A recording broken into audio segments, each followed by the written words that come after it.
Amém. Quem está feliz essa noite?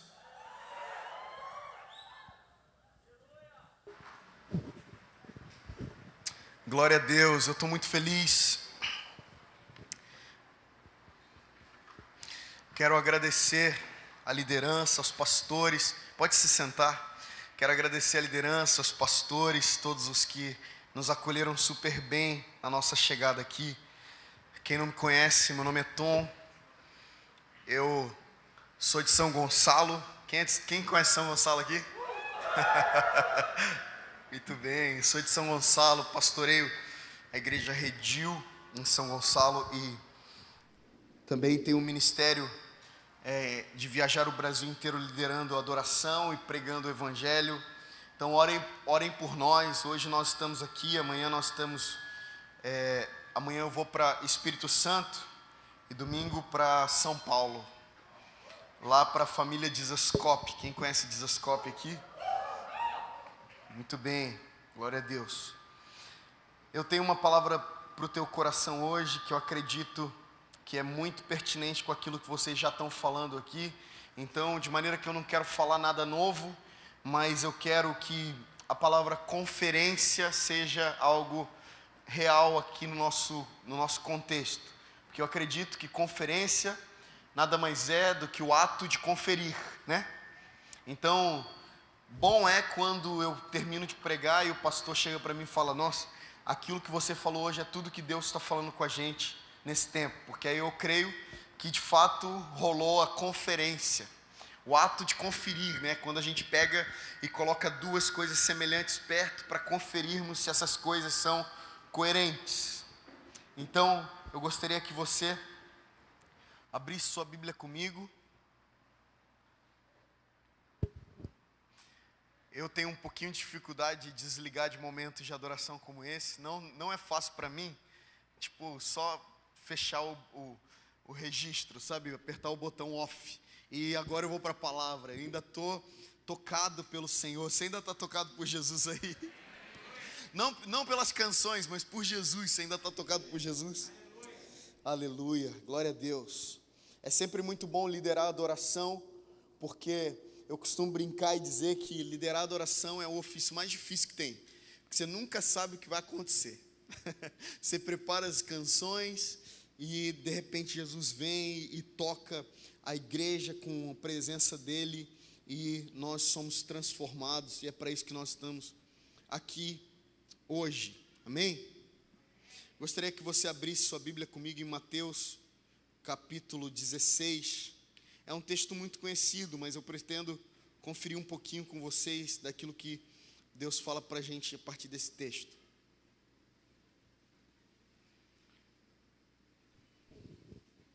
Mateus capítulo 16, versículo 13 em diante.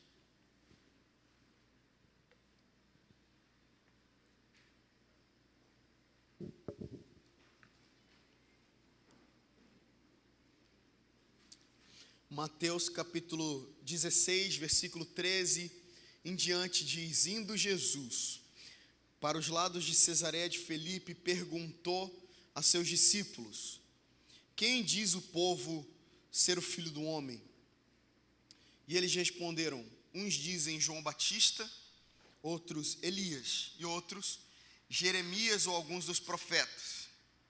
Mas vós, continuou ele, quem dizeis que eu sou? Respondendo, Simão Pedro disse: tu és o Cristo, o Filho do Deus vivo. Então Jesus afirmou: bem-aventurado és, Simão Barjonas, porque não foi carne e sangue que tu revelaram isso, mas meu Pai que está nos céus. Também te digo que tu és Pedro, e sobre essa pedra edificarei a minha igreja, e as portas do inferno não prevalecerão contra ela. Dar-te-ei as chaves do reino dos céus, e o que ligares na terra terá sido ligado nos céus, e o que desligares na terra terá sido desligado nos céus. Pai, obrigado pela sua palavra, obrigado pelo pão vivo que é a sua palavra, obrigado porque a sua palavra, assim como Hebreus capítulo 4, versículo 12 diz, sua palavra é viva viva e eficaz, e ela é mais cortante do que qualquer espada de 2 gumes. E ela vai até o ponto de penetrar a divisão da alma e do espírito, juntas e medulas, e é apta para discernir os pensamentos e os propósitos do coração. Te agradeço porque tua palavra fará tudo isso que eu acabei de recitar aqui, a partir de Hebreus. Te agradeço porque é a tua palavra, e não eu, que vai transformar pessoas aqui essa noite, vai liberar pessoas para um novo tempo, para um novo lugar espiritual. Eu creio nisso em nome de Jesus. Amém. Pode se sentar, obrigado. Bem, como eu disse, esse texto é muito conhecido, mas eu quero abordar ele de uma outra forma, de maneira que eu não lembro de ter visto e ouvido alguém falar desse texto. Já ouvi muitas pregações sobre esse texto, mas poucas pregações, aliás, eu não lembro de nenhuma que tenha essa ênfase que eu quero compartilhar com vocês hoje. Jesus, ele não tem crise de identidade, amém? Jesus não tem problema com quem ele é. Jesus não tem a mínima dúvida de quem ele é. Ele sabe muito bem quem ele é. Tanto que ele foi até a morte de cruz, porque ele dizia: eu sou filho de Deus. Quer queiram vocês, quer não queiram vocês, eu sou filho de Deus. Jesus dizia: eu sou água viva. Eu sou o pão vivo que desceu do céu. Eu sou o bom pastor. Jesus, ele se autoafirmava porque ele não tem problema com a sua identidade. Jesus não tem a mínima dificuldade de saber quem ele é. Acredito, inclusive, que humildade não é ficar se esquivando de quem você é realmente, né? As pessoas falam: nossa, você é uma bênção. Não, que isso, não sou não. Como assim não sou não? Né? O humilde, ele sabe quem ele é, mas tem uma característica importante do humilde: ele não se vangloria em quem ele é. Ele não se ensoberbece a partir do que ele é. Ele sabe muito bem quem ele é seguro em quem ele é, mas ele não é apoiado em quem ele é seguro em quem ele é. Faz sentido o que eu estou falando? Jesus é essa pessoa humilde. Ele é tão humilde que ele disse em Mateus capítulo 11, ele disse o seguinte, quando ele estava dizendo, por exemplo: vinde a mim, todos vocês que estáis cansados e sobrecarregados, e eu vos aliviarei. Tomai sobre vós o meu fardo que é suave, meu jugo que é leve. Aprendei de mim que sou manso e humilde de coração. Jesus, ele dizia: eu sou humilde. Então Jesus, eu quero começar dizendo que Jesus é muito seguro da sua identidade. Jesus não está com problema de identidade em Mateus capítulo 16. Só que ele está incomodado porque ele crê no poder do testemunho. Alguém está entendendo o que eu estou falando aqui?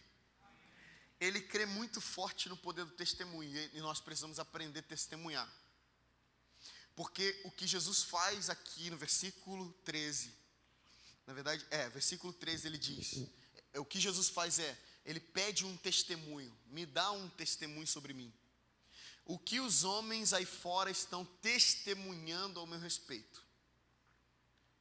Bem, a palavra testemunha é uma palavra por si só muito pesada, né? Porque testemunha fala de aquele que viu acontecer aquilo que aconteceu. Então, se você, por exemplo, está passando por essa rua e um carro desgovernado atropela alguém, e você está passando na hora, de repente chega a polícia, e algumas pessoas que também estavam passando na hora falam para a polícia: aquele cara ali, aquela pessoa, ele viu tudo na hora. E a polícia te chama para testemunhar o que aconteceu. A palavra testemunho é muito forte. Jesus pede um testemunho. Jesus não está falando assim: vai, me diz quem eu sou, o que as pessoas estão falando a meu respeito, porque eu estou preocupado. Hoje existe uma preocupação muito grande sobre o que as pessoas estão dizendo ao nosso respeito. Sobretudo com o advento da internet, as pessoas estão muito preocupadas, né? Então você posta um story lá no Instagram e de repente você volta lá para saber se alguém comentou, disse algo a respeito daquilo que você postou. Você posta alguma foto no Instagram, no Facebook, você corre lá logo depois, para saber se já tem alguém dando testemunho sobre você lá naquela publicação. Nós estamos muito preocupados com o testemunho. Jesus, ele não está preocupado apenas com ele, mas ele está preocupado porque ele sabe. Jesus está com urgência porque ele sabe que quanto mais dele você tiver, mais dele você terá para testemunhar sobre quem ele é. Então, amém? Poderoso isso. Deixa eu parar e refletir no que eu acabei de dizer, porque nem eu sabia que ia sair isso aqui.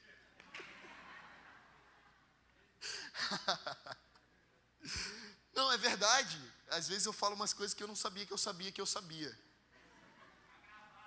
Ah, que bom. Manda pra mim depois a fita VHS. Mas Jesus, o que eu quis dizer é que Jesus, ele não está preocupado. O que as pessoas estão falando ao meu respeito? Ele está falando o quanto de mim tem dentro delas. O quanto da verdade de quem eu sou está dentro delas. Por quê? Porque a verdade de quem Jesus é dentro de mim que me transforma. E aí Jesus pergunta primeiro, para o primeiro tipo de gente, que é o povo. Olha só o versículo 13. Indo Jesus para os lados de Cesareia de Filipe, perguntou aos seus discípulos: quem diz o povo ser o Filho do Homem? O que o povo tem para dizer a respeito de mim? Gente, o povo nunca vai ter algo genuíno para dizer a respeito de Jesus, porque multidão é sempre multidão. Jesus, ele lida de perto com os discípulos. Então eu acho interessante porque no começo do ministério de Jesus, Jesus chama as multidões, atrai multidões para dizer: arrependam-se. Então para a multidão ele fala: conserta a sua vida. Mas para os discípulos ele diz o seguinte, em Mateus 28, 18: toda autoridade me foi dada no céu e na terra, portanto, vão e façam discípulos de todas as nações. Então o que Jesus está falando para as multidões, ele não fala para os discípulos. O que Jesus está falando para os discípulos, ele não fala para a multidão. Multidão não aguenta ouvir o que Jesus está falando para os discípulos, porque o que Jesus está falando para os discípulos requer dos discípulos completa intencionalidade e responsabilidade. Tanto que em Mateus capítulo 5, nas bem-aventuranças, né, no que nós conhecemos de Sermão do Monte, Jesus sobe o Monte das Oliveiras. Ele se assenta num lugar seguro, porque ele sabe que ele vai ficar muitas horas falando ali, e ele chama os discípulos para sentar perto, e ele fala: bem-aventurados os que têm fome e sede de justiça, porque serão fartos. Bem-aventurados os misericordiosos, porque alcançarão misericórdia. Bem-aventurados os puros, porque verão a Deus. E ele vai falando uma série de bem-aventuranças que, na verdade, assim, ele está falando: feliz é aquele que já é misericordioso. Feliz é aquele que já é puro. Porque o resultado de quem nós somos vai ser aquilo que nós vamos experimentar. Então, ao mesmo tempo que Jesus está falando com tanta clareza, com tanta leveza, de maneira tão pastoral para os discípulos, não é algo que a multidão pode ouvir. Por quê? Porque a multidão, ela é rasa, ela é inconstante. A multidão uma hora está com Jesus, mas no Getsemane só estavam os discípulos. Então a multidão só está na hora da multiplicação dos pães e dos peixes. A multidão não ajuda a multiplicar os peixes, não serve cestos. A multidão é servida. A multidão não tem relação suficiente com Jesus a ponto de descobrir pelo Espírito quem Ele é. Portanto, quando Jesus vai perguntar: o que diz o povo ser o Filho do Homem? Quem diz o povo ser o Filho do Homem? A resposta é terrível. Por quê? Porque o primeiro tipo de gente, que é o povo, não sabe quem Jesus é. E suspeitam coisas terríveis sobre Jesus. Não é apenas um falso testemunho, mas é um testemunho terrível. Por quê? Jesus está perguntando: o que os homens dizem ser o Filho do Homem? Jesus, estão falando aí que o Senhor é João Batista. Gente, alguns teólogos e historiadores dizem que Jesus é primo de João Batista. Eu não tenho certeza se Jesus é primo de João Batista. Essa tese se dá pelo dia em que Isabel e Maria, mãe de Jesus, se encontram, e Maria tem na barriga Jesus, e Isabel tem na barriga João, ou Batista, e aquelas barrigas começam a tremer pelo Espírito. Então, alguns historiadores teólogos dizem que talvez João Batista seja primo de Jesus. Mas se eu não posso cravar que João Batista é primo de Jesus, eu posso acertar que João Batista é contemporâneo a Jesus, ou seja, nasce na mesma estação, cresce no mesmo lugar, vive no mesmo contexto, portanto, um não pode ser o outro. Então, olha que terrível testemunho. Ah, mas outros dizem que você é Elias, Jeremias ou alguns dos profetas. Espera aí, o que as pessoas estão sugerindo? As pessoas estão sugerindo que eu, Jesus, sou um profeta do Velho Testamento que morreu e agora reencarnou? Terrível. Até onde vai a suposição sobre Deus de alguém que não conhece a Deus? Até onde pode ir o preconceito sobre Deus de alguém que não conhece a Deus? Muito longe, né? Mas e vocês, Jesus está falando? O que vocês, discípulos, dizem que eu sou? Aí tem um segundo tipo de gente. O tipo de gente que se cala. O tipo de gente que não sabe, mesmo andando com Jesus, não sabe quem é Jesus.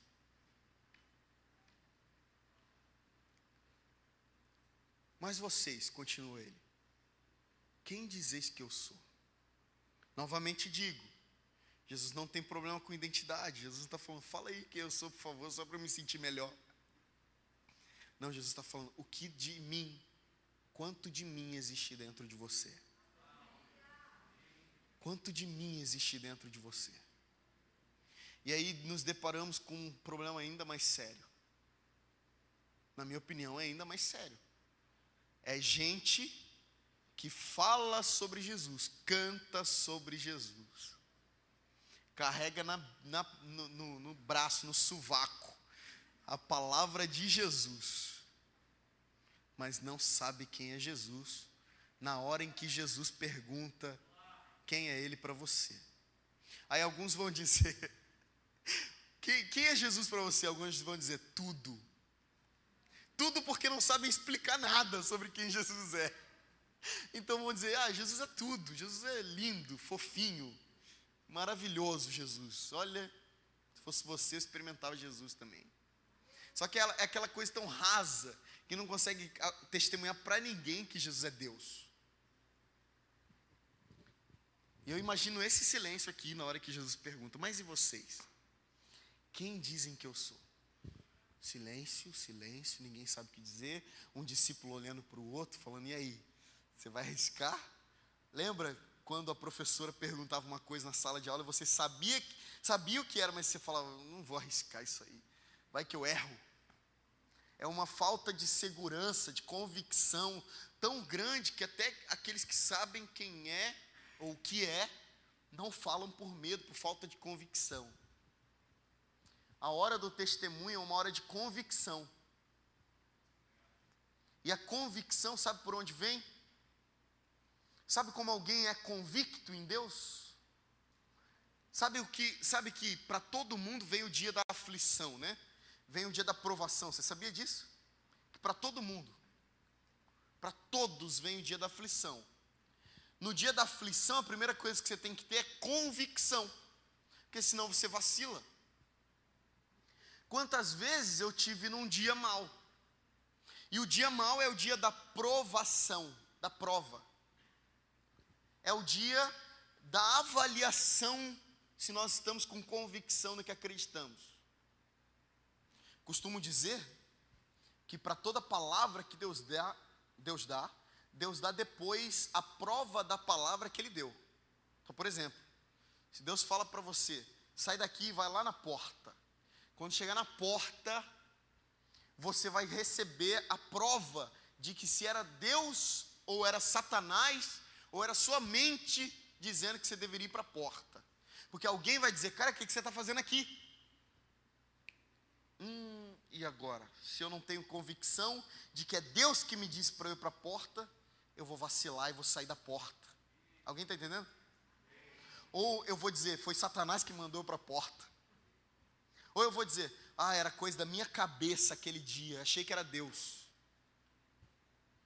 Então, esse momento é um momento de convicção. Só que a convicção não vem por força de vontade. Ninguém é convicto com força de vontade ou por boa intenção. Vocês estão entendendo o que eu estou dizendo aqui? Ninguém é convicto por boa intenção. Você é convicto por revelação. A convicção foi por revelação. Eu não sei se vocês vão crer em mim, mas eu vou dar um testemunho agora. Porque às vezes quando eu falo isso aqui em público, as pessoas ficam meio... Mas em 2013 eu vi Jesus. Eu estava num retiro. Eu falo 2013 porque eu nunca mais vi Jesus, só vi aquele dia. Eu peço para ver ele todo dia, mas ele não aparece daquele jeito. Só apareceu uma vez para mim.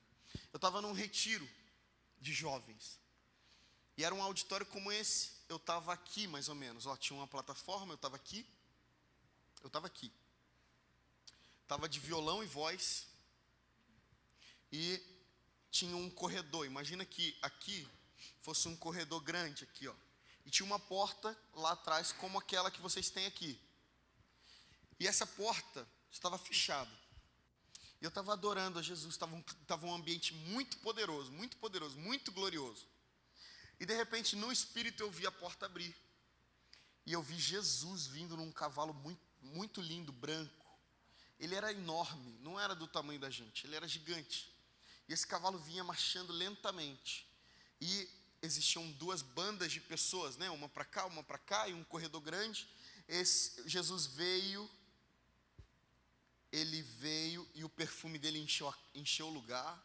Era lindo, tinha um vestido que era muito longo, e ele deu uma volta e ele ficou de frente para a igreja.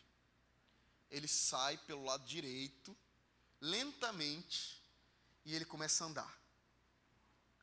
E eu de cima via o seguinte: todo mundo que Jesus tocava, Jesus chegava bem pertinho, tocava as pessoas no ombro aqui, com muita leveza, muita singeleza, e as pessoas caíam.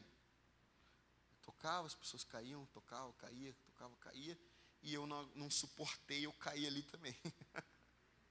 E eu me dobrei, chorei como uma criança, meu óculos foi para um lado, violão para o outro. Eu não sabia mais quem eu era, onde eu morava.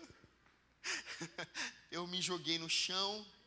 As pessoas foram tomadas pelo Espírito Santo. O ambiente ficou denso. Já participaram de cultos assim? Quem está com saudade de culto assim? Ai, que saudade que eu estou de culto assim, Jesus. Se o Senhor decidir aparecer agora, pode vir. Eu quero. Imagina se fosse hoje, né? E aí, eu não suportei, como eu disse. E aí eu caí no chão, e um amigo meu, ele viu que o ambiente já estava tomado, e estava todo mundo chorando, e eu chorando, e ele viu que eu não ia conseguir ter forças para subir, para levantar e para continuar cantando. E ele tinha um microfone bem aqui assim, um sem fio. Ele pega o microfone e em pé aqui, ele disse: irmãos, chorando muito, ele disse: eu acabei de ter uma visão. Esse meu amigo. E eu vi aquelas portas abrindo e Jesus vindo num cavalo lentamente, e ele virava e ele tocava. Ele deu a mesma descrição que eu. Na hora eu ouvi isso, caído no chão, aí que chorei mesmo de todo o meu coração. Aí, meu amigo, o culto não terminou. Por que eu estou dizendo isso? Eu tive uma revelação de Jesus aquele dia. Só que, como eu disse, para toda revelação, para toda visão, para todo encontro, para todo testemunho de Jesus, vai vir o dia em que esse testemunho vai estar à prova, que é o dia da descrença. Só eu que tenho esses dias? Não. Que é o dia da incredulidade, que é o dia do coração de pedra, sabe? Que é o dia onde você não quer crer em nada.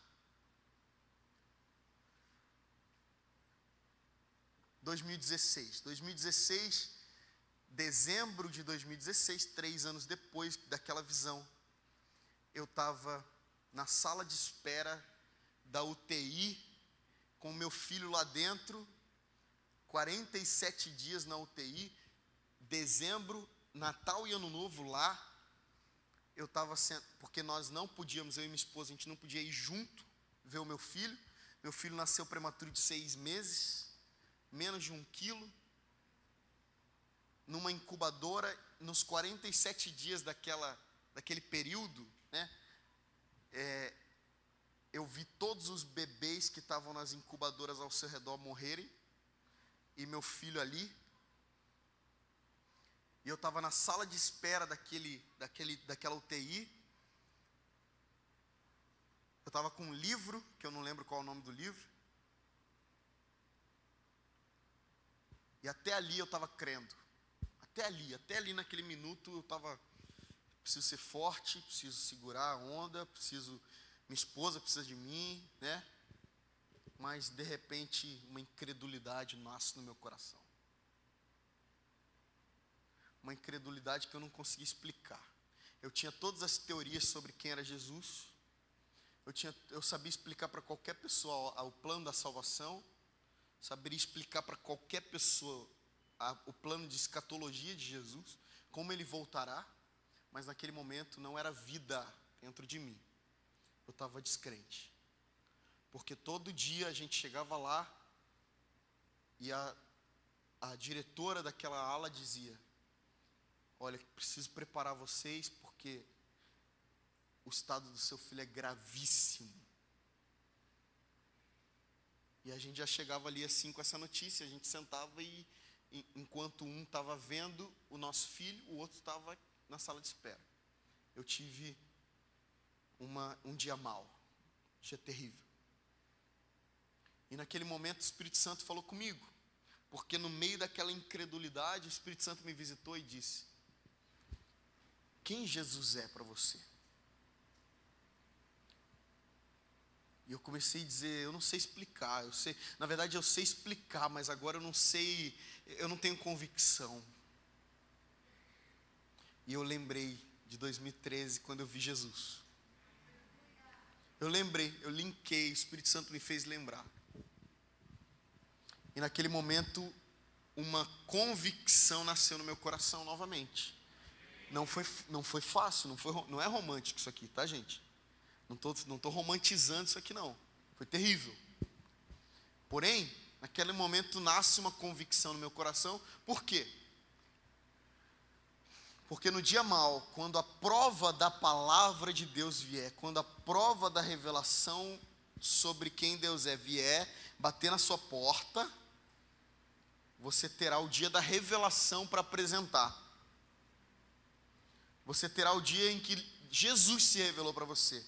Não te disseram que Ele é bom. Não cantaram para você que Ele é bom. Não pregaram para você que Ele é bom. Você sabe. Como o salmista disse: eu provei e vi.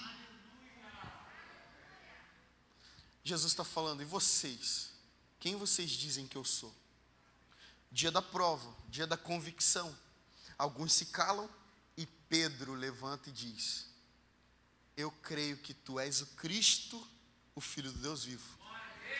Só que entenda uma coisa, meus amigos, que Pedro não diz assim: eu creio que tu és Jesus, filho de Maria e de José.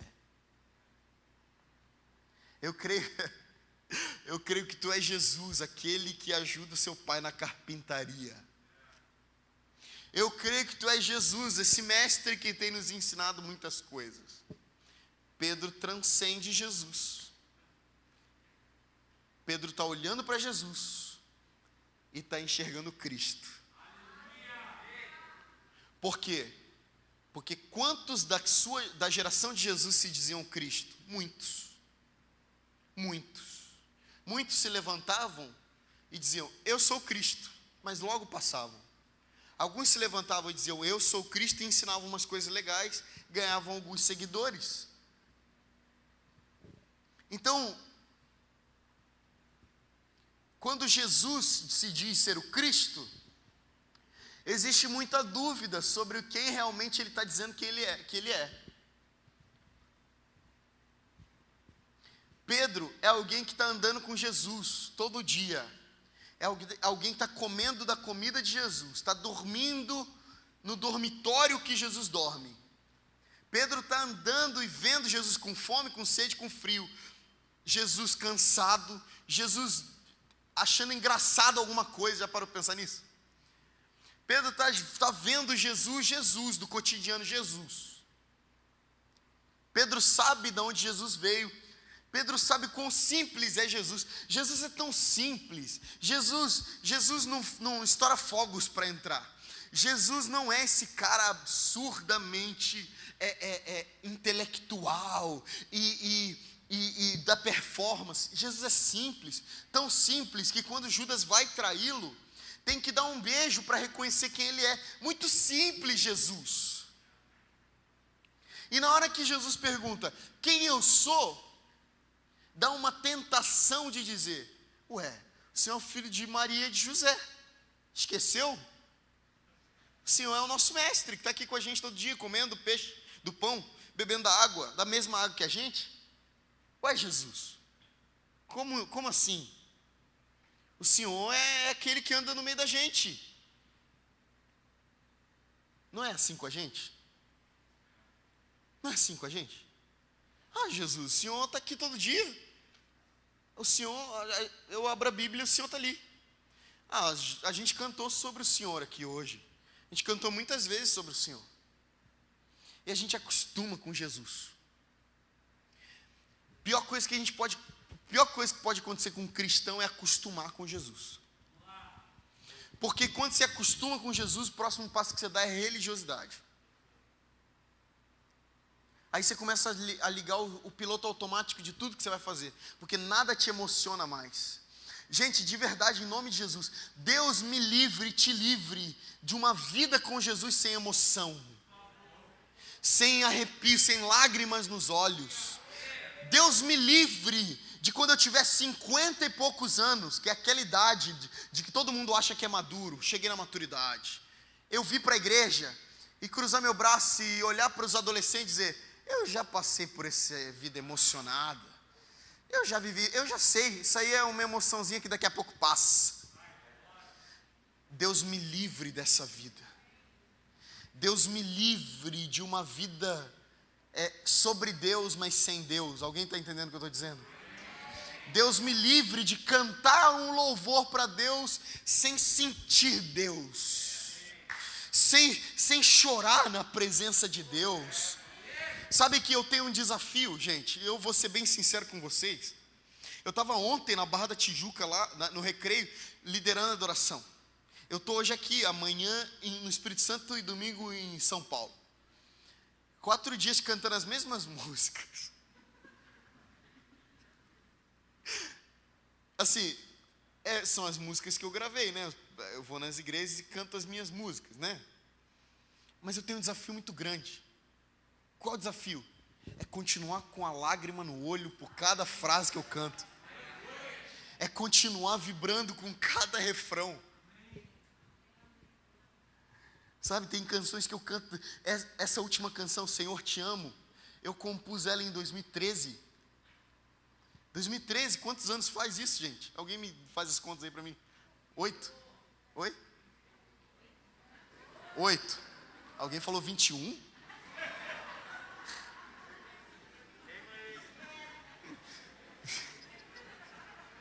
20, eu vi daqui 21. Entendi, tá. Essa pessoa estava vendo Jesus, não prestou atenção. Mas, gente, tem canções que eu canto há anos, e o desafio do meu coração é continuar cantando com o mesmo vigor, com a mesma convicção, com as mesmas lágrimas nos olhos. Porque eu já vi colegas de ministério cantarem, pregarem,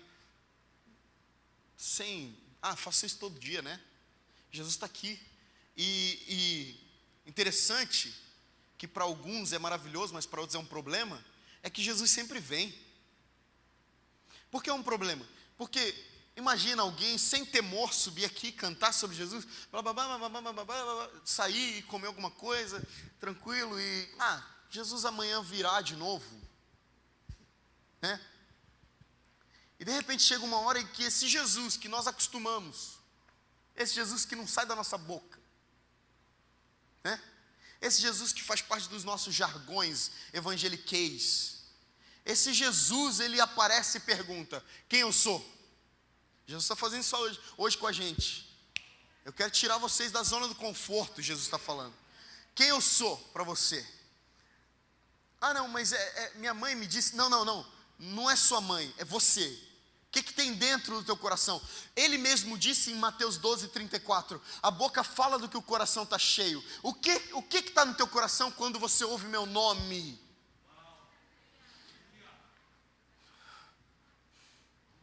Quando você ouve meu nome, não acontece nada com você?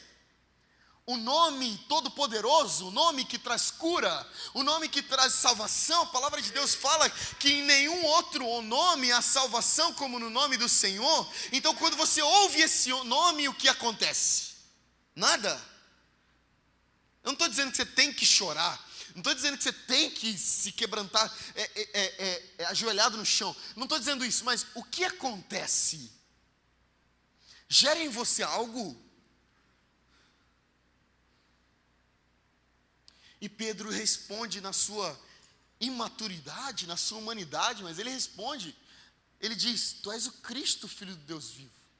E Jesus dá um passo para trás e fala: ei, para tudo, que nesse momento da cronologia da humanidade, o céu parou, o inferno estremeceu, os anjos estavam batendo as asas lá, os serafins diante do trono, falaram: você ouviu isso? Você deu uma ouvida nisso? Por quê?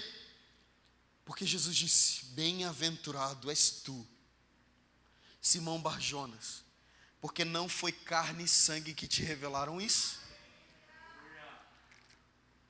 Não foi carne e sangue que o que, gente? Revelação. Lembra? Você precisa de uma revelação. Então deixa eu falar uma coisa para você. Você não precisa de uma informação sobre Jesus. Você precisa de uma revelação sobre o Cristo. É de uma revelação que você precisa. É a revelação que vai te sustentar. Asaf no Salmo 73, leproso de luto, vendo os ímpios tendo prosperidade e tendo crises de identidade. E ele diz: essas crises de identidade me levaram até a me comparar com o estado de um animal irracional. É isso que ele diz em Salmo 73. Anota aí para você ler depois. Só que ele diz num certo versículo, ele divide o texto em dois. Ele fala: eu estava assim, eu via os ímpios prosperando, e eu estava de luto, e eu tinha acabado de perder um ente querido, e eu estava leproso, e eu estava com crise de ansiedade. E aí ele separa e divide o texto dizendo: até que eu entrei no santuário.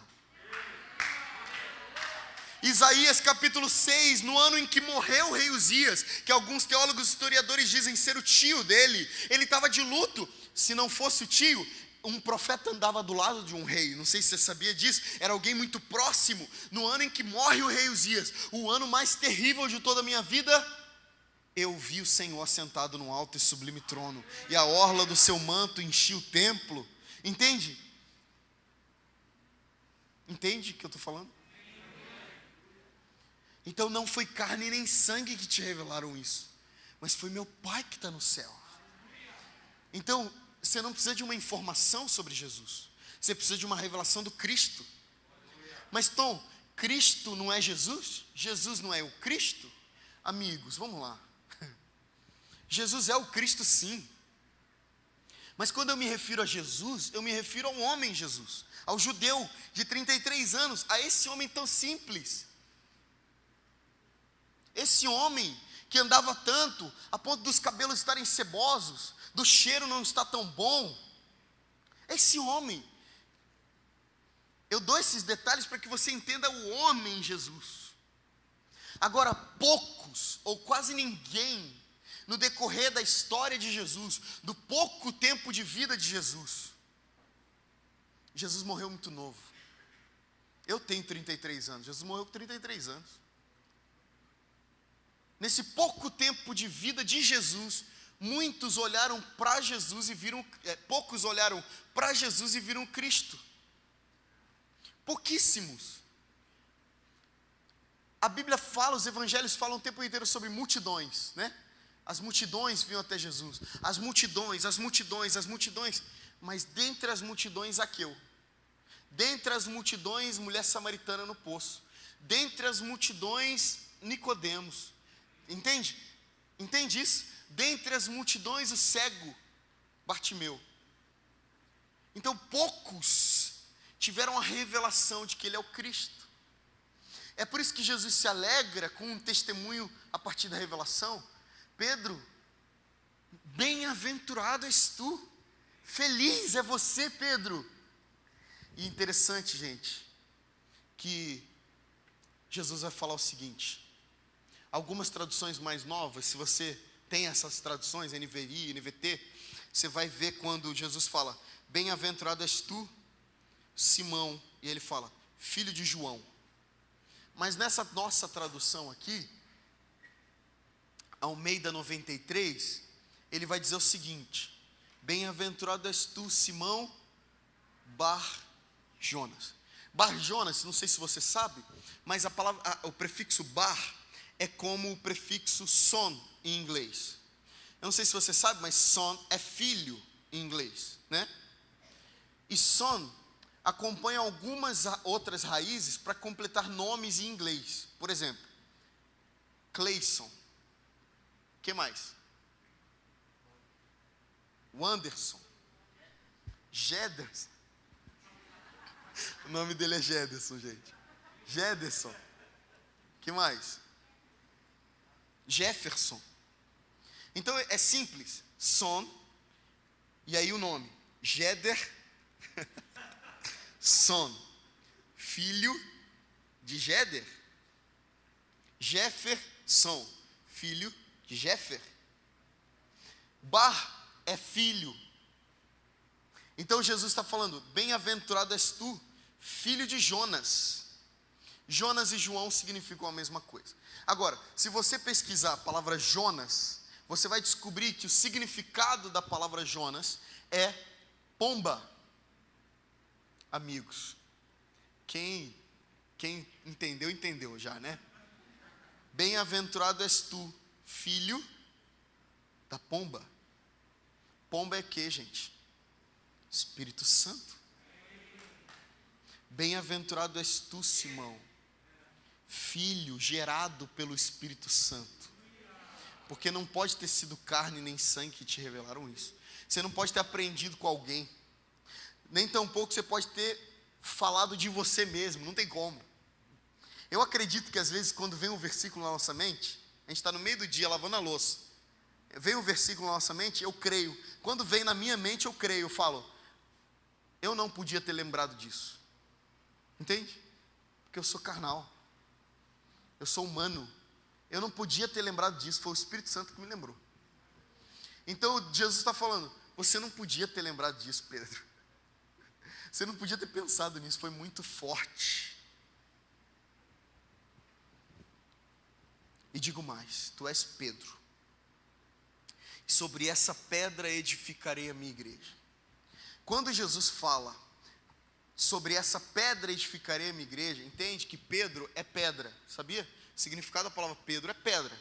Mas quando ele diz sobre essa pedra eu edificarei a minha igreja, ele está falando sobre essa declaração que você fez, não sobre Pedro, sobre essa pedra, sobre esse memorial que você colocou aqui agora. Jesus leva muito a sério o nosso testemunho, não foi assim que eu comecei? Jesus leva muito a sério, ele faz memoriais, de maneira que eu lembro exatamente do dia que eu compus a tal canção, porque naquele dia é como se tivesse fincado uma bandeira na minha história. Então eu ando para frente, eu vivo os meus dias, mas aquela revelação que eu tive para compor aquela canção está lá naquele dia. Então Pedro, tu és bem-aventurado, porque não foi carne nem sangue que te revelaram isso, mas foi meu Pai que está nos céus. Eu te digo mais, tu és Pedro, e sobre essa pedra que você colocou agora, sobre essa declaração que você fez agora, essa declaração que você fez agora, que eu sou Cristo, Filho de Deus vivo, é uma pedra colocada aqui, é um memorial colocado, é um altar erguido, sobre esse lugar aqui, eu vou edificar a minha igreja. Não sobre esse lugar físico, mas sobre esse lugar espiritual, sobre essa verdade espiritual, eu vou edificar a minha igreja. Ou seja, a igreja do Senhor é construída não na informação da pessoa de Jesus, porque falar Jesus não transforma ninguém. Tem um monte de gente ouvindo aí, lendo em qualquer lugar, ouvindo Jesus o dia inteiro e não é transformado. O que as pessoas precisam é de uma revelação do Cristo. Então essa igreja aqui só está aberta até hoje porque a revelação de Cristo sustenta essa igreja. Então você quer que essa igreja pare? Não, você não quer que essa igreja pare. Você quer que essa igreja fique inerte. Você quer que nunca mais ninguém se arrependa e venha para Jesus? Você quer que nunca mais tenha uma cura aqui dentro, uma restauração, uma libertação? Se você diz sim, é simples. É só parar de perseguir a revelação de que Jesus é o Cristo. É só começar a apoiar aquilo que se prega, que se canta, que se vive em cima de uma outra doutrina que não seja cristocêntrica, o Cristo. É por isso que tem muita igreja inchando, mas não crescendo. Por quê? Porque se apoiou numa doutrina que não é Cristo. A palavra diz, a partir de Paulo aos Colossenses, capítulo 1, que em Cristo todas as coisas que estão nos céus, as coisas que estão na terra, as visíveis, as invisíveis, quer tronos, quer soberanias, quer principados, quer potestades, serão convergidas em sua pessoa. Então entenda agora que enquanto nós estamos ouvindo a palavra, os céus, junto com os serafins, querubins, 24 anciãos, 4 seres viventes, a terra com os santos, a criação, todos estão olhando, apontando, mesmo que não queiram, para a mesma pessoa, Jesus Cristo.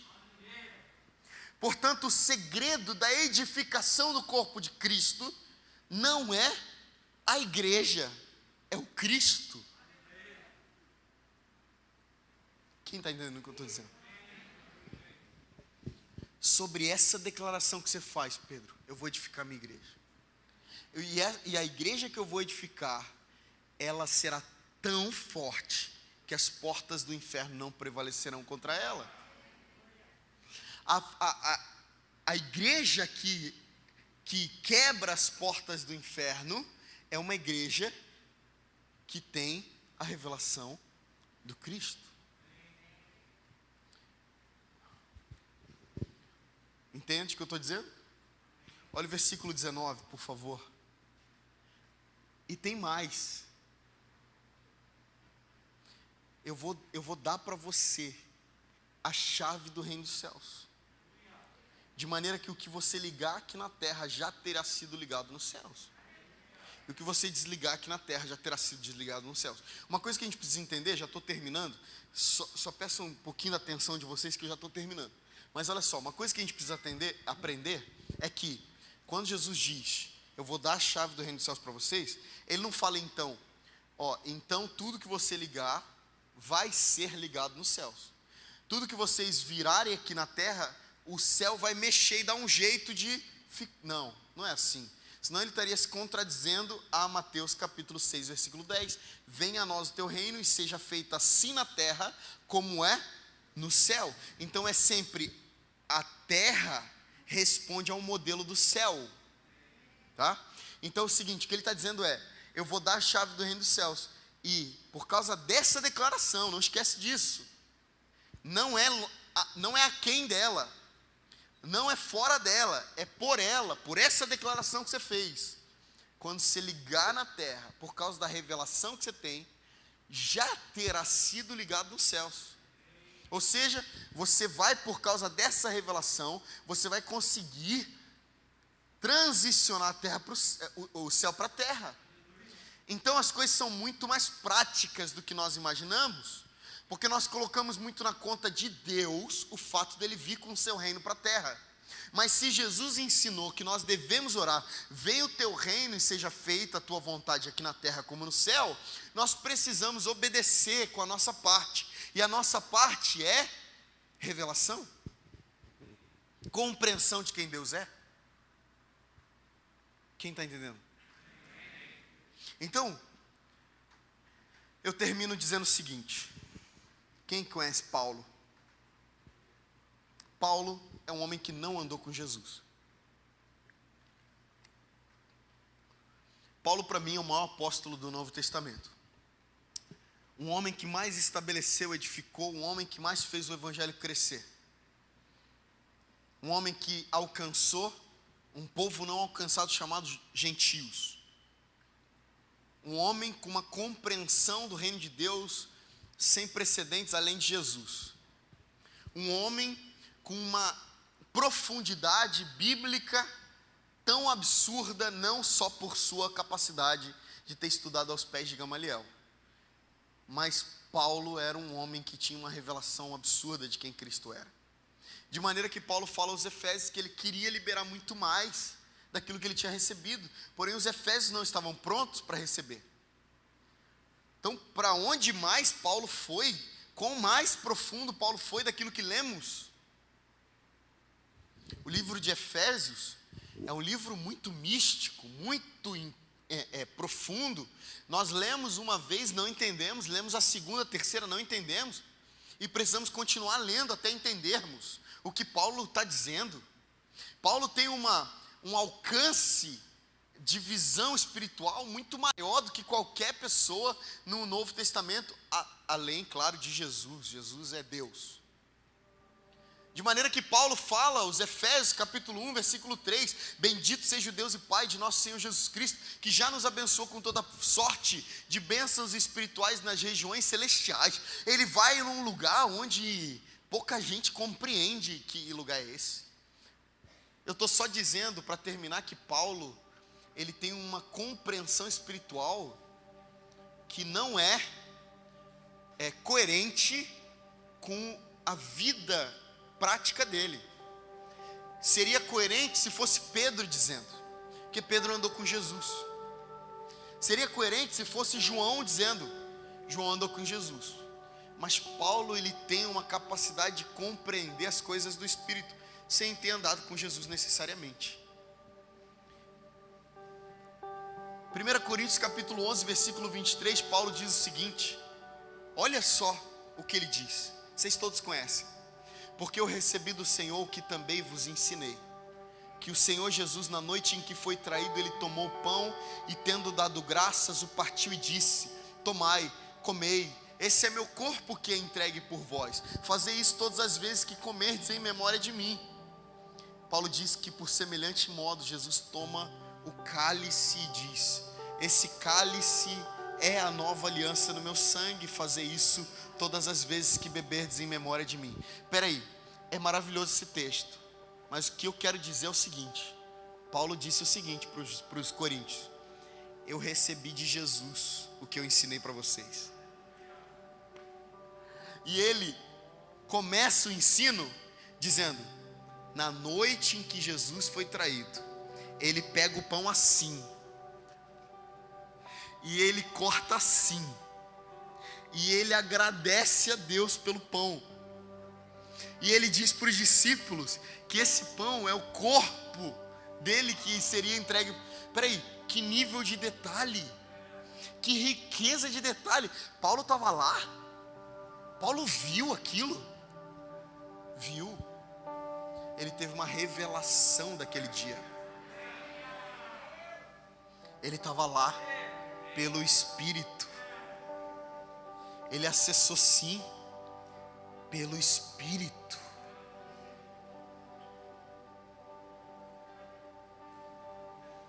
Ai, se nós soubéssemos o Deus que servimos, nós não servimos um Jesus pregado numa cruz, nós não servimos um Jesus da paixão de Cristo, nós não servimos um Jesus que a avó ensinou, que o pai ensinou. O que nos prende nessa casa espiritual não é uma informação passada de geração em geração. O que me prende no Evangelho é que minha avó orava fervorosamente a Cristo, ela tinha visões da pessoa de Cristo.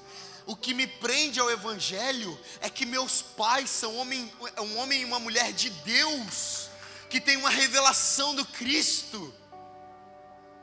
E o que foi passado para mim não foi uma informação. O que me fez apaixonar pelo Jesus dos meus pais foi o Cristo que eles viram por trás do Jesus. O que vai fazer com que a gente mude essa cidade para a glória do nome de Jesus não é eu sei porque eu ouvi falar, mas eu sei porque os meus olhos viram o Rei.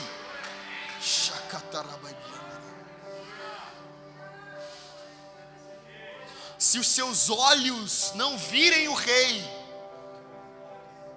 aquilo que disseram sobre Jesus não te sustentará. Eu estou alertando profeticamente as pessoas que estão aqui dentro. Você não durará muito tempo com a informação de Jesus debaixo do braço. Você durará para sempre, construirá casa na rocha, se você tiver um encontro com esse Jesus escrito nesse livro que você carrega nas mãos. O que vai te manter firme no dia mau, como manteve Paulo na prisão com Silas, como manteve Paulo ao ser picado por uma serpente, como manteve Paulo ao ser um náufrago, como manteve Paulo em perseguição, em açoite, em espada, como manteve Paulo no dia mau, era que ele dizia: ainda que o meu homem exterior se corrompa, ou seja, caminha passos largos para a morte, contudo o meu homem interior se renova todo dia. Mas espera aí, se renova por onde? Pelo quê? Ele disse: sabe como que se renova? Eu me esqueço das coisas que ficaram para trás, e eu olho fixamente para aquilo que não se pode ver com os olhos naturais. Eu olho fixamente para aquilo que ninguém consegue me mostrar a olho nu. Eu olho pelo Espírito para o Cristo. Quer saber mais do que Paulo disse? Paulo disse que se todos nós, com a face descoberta, contemplássemos Jesus como quem olha para um espelho, seríamos transformados de glória em glória na sua própria imagem.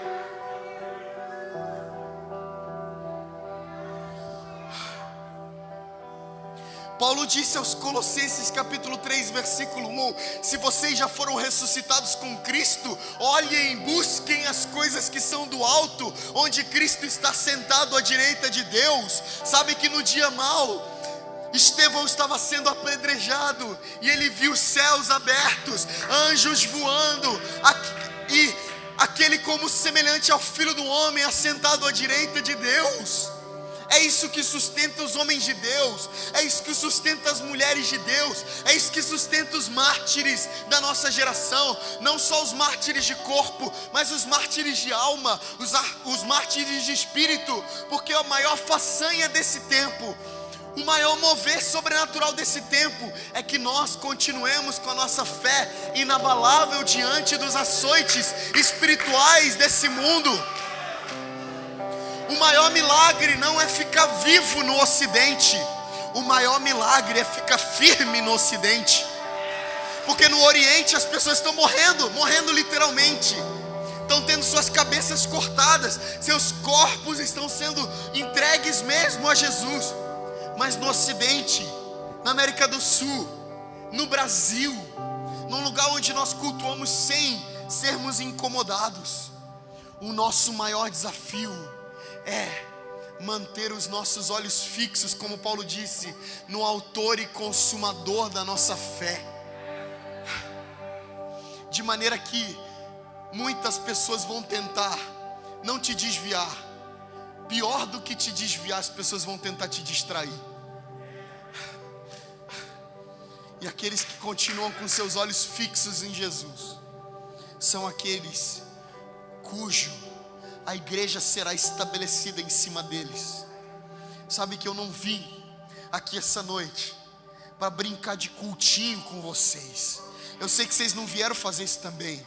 Por isso que a gente está conferindo, lembra? O que eu vim fazer hoje aqui é levantar uma geração que vai fazer assim: Jesus, pode pôr a igreja aqui em cima. Eu vou sustentar a igreja. Como nós cantamos, né? Muitos anos. Hoje não cantamos muito mais, mas os nossos pais cantavam, os nossos avós cantavam.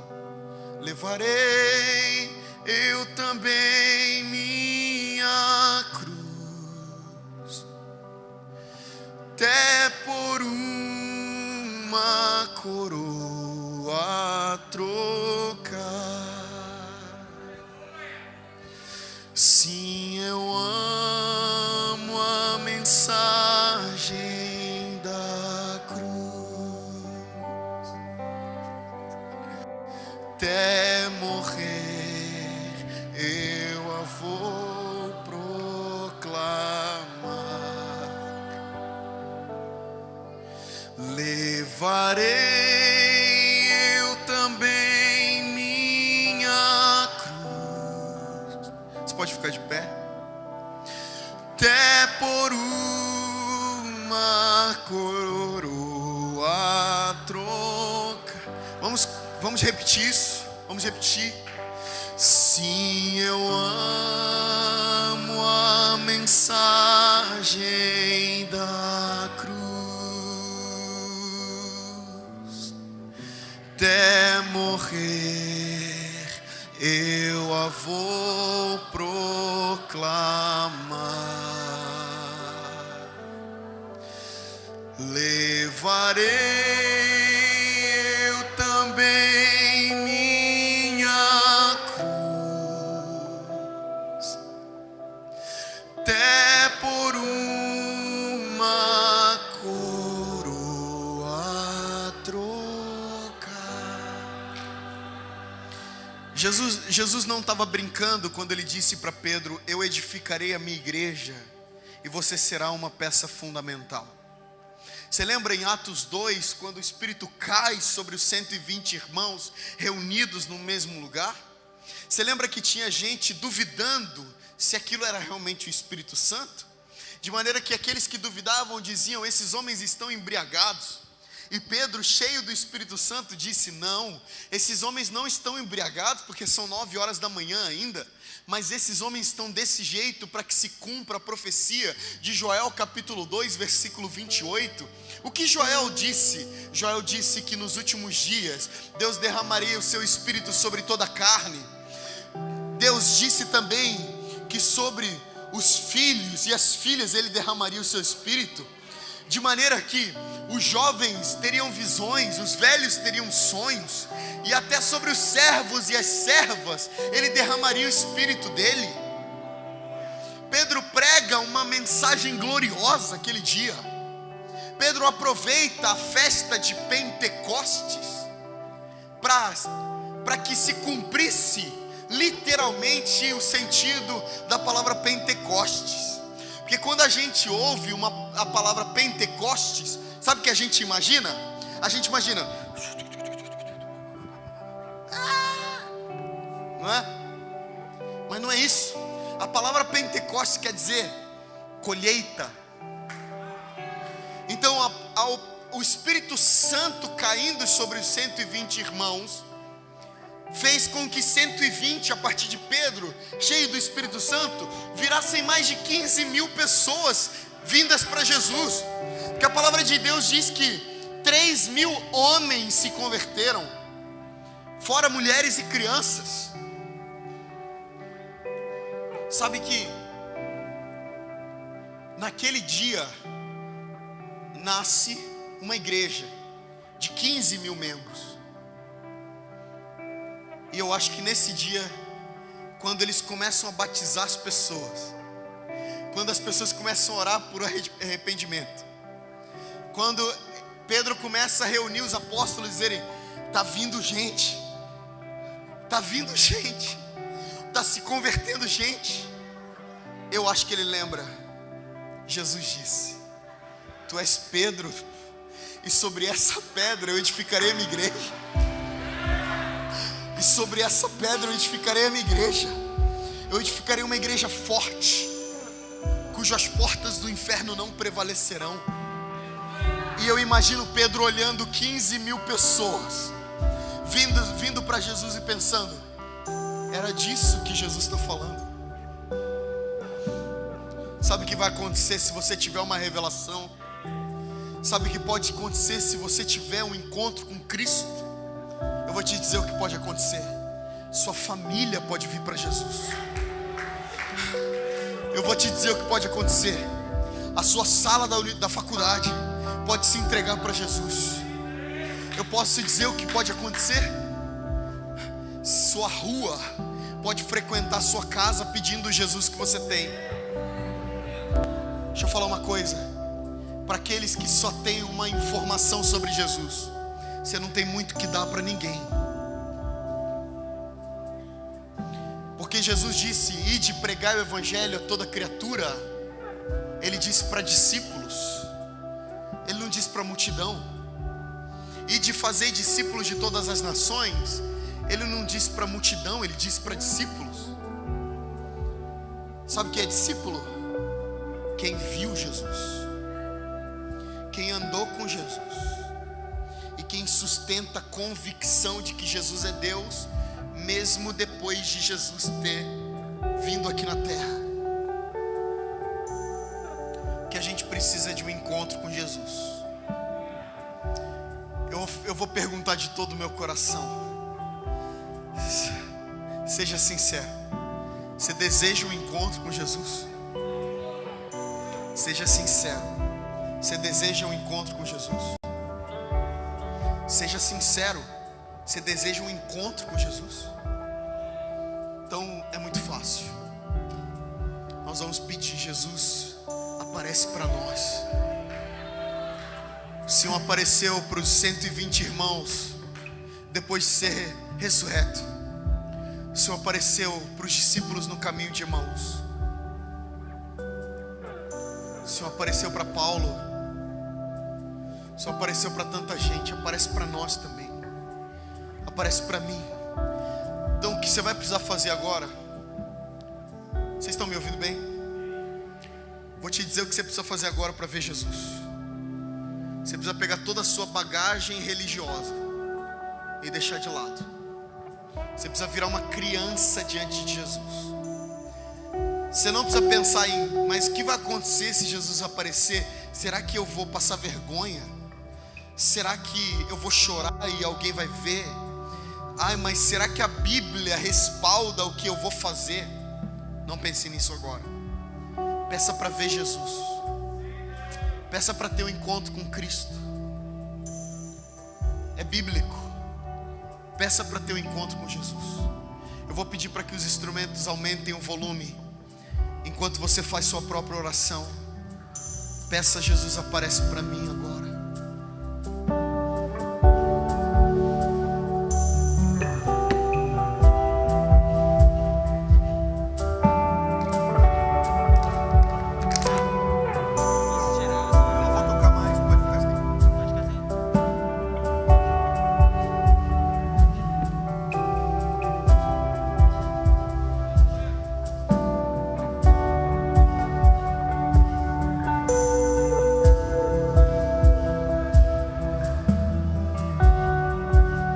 Revela-te aqui essa noite, Senhor, para os meus irmãos e para mim também. Eu desejo ter um encontro com o Senhor hoje. Eu coloco toda a minha religiosidade de lado.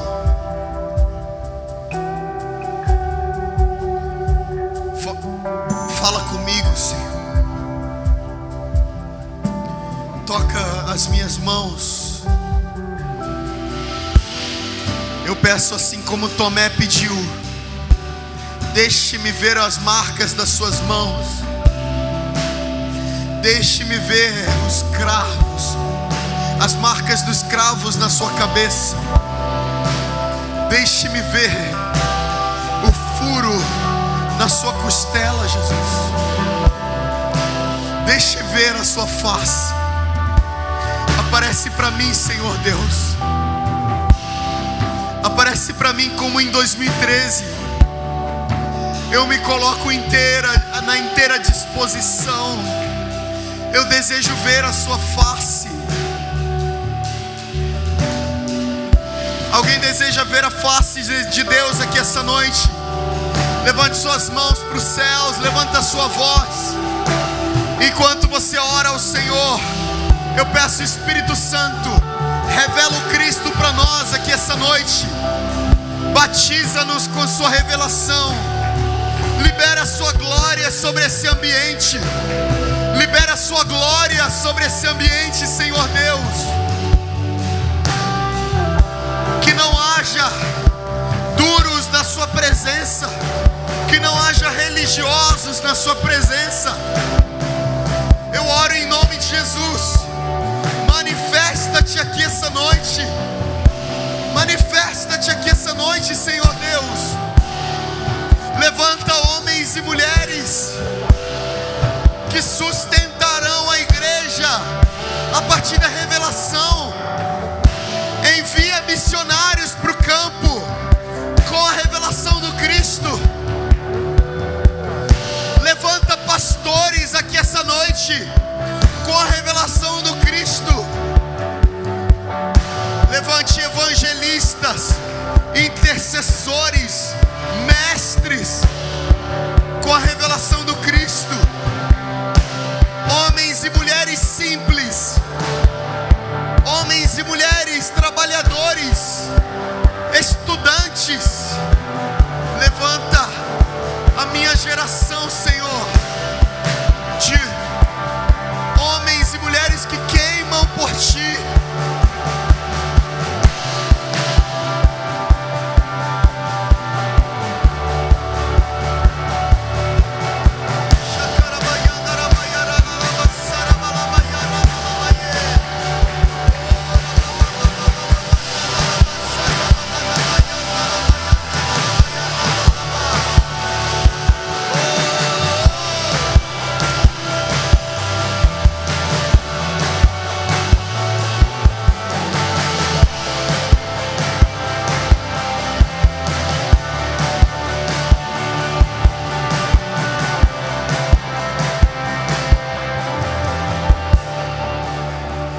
Desejamos ver Tua face, Jesus. Desejamos ver Tua face. Desejamos ver Tua face. Aleluia. Obrigado, Senhor Deus, por hoje. Tudo que o Senhor falou aqui, te agradecemos profundamente. Honramos Sua presença. Honramos Sua presença, Senhor. Fala para Ele, irmão. Eu honro Sua presença. Eu amo Sua presença. Quero cultivar Sua presença. Em nome de Jesus. Amém. Você pode aplaudir bem forte ao Senhor.